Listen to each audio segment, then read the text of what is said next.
Hi. There is something huge that has happened recently that has been a giant shift in this precious metals bull market. And it's going to make this completely different than the bull market of the 70s. This is the CPM Gold Yearbook back from 2008. Jeff Christian of CPM Group produces this, and Jeff is one of the premier experts on precious metals in the world. However, he does tend to always err on the bearish side.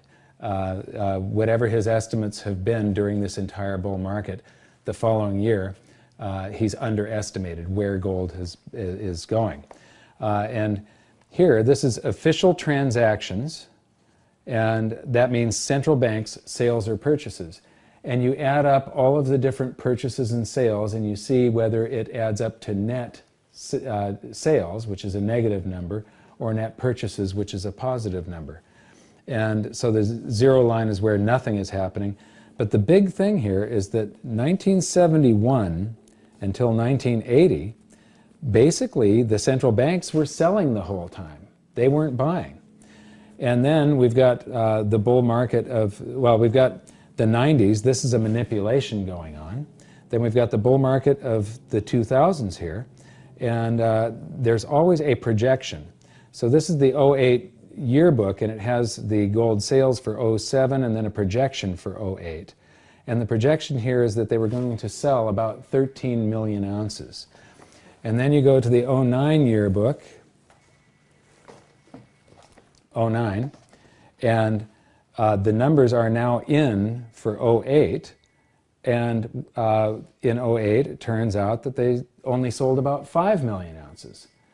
The less they sell into the market, the higher the price is. The more they sell into the market, the lower the price is. Then his projection for 09 is that they're going to sell about 4 million ounces into the market in 09. And if we grab the 2010 yearbook, the numbers are in, and instead of selling 4 million ounces, they bought 15 million ounces. I can't tell you what an enormous shift in this bull market that is.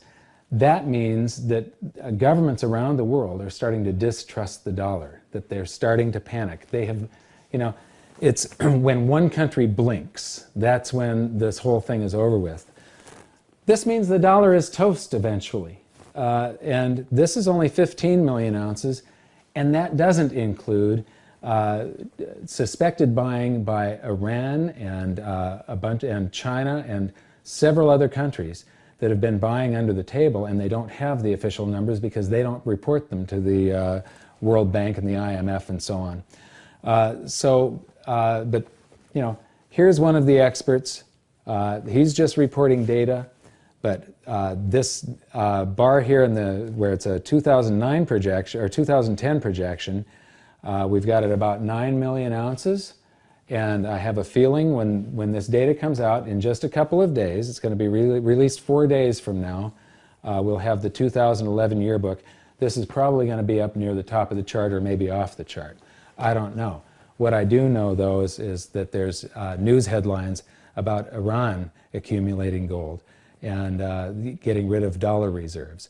So here's an example. This is the Financial Times, and right here on the front page, it's saying, you know, Iran bolsters gold reserves to cut exposure to dollar.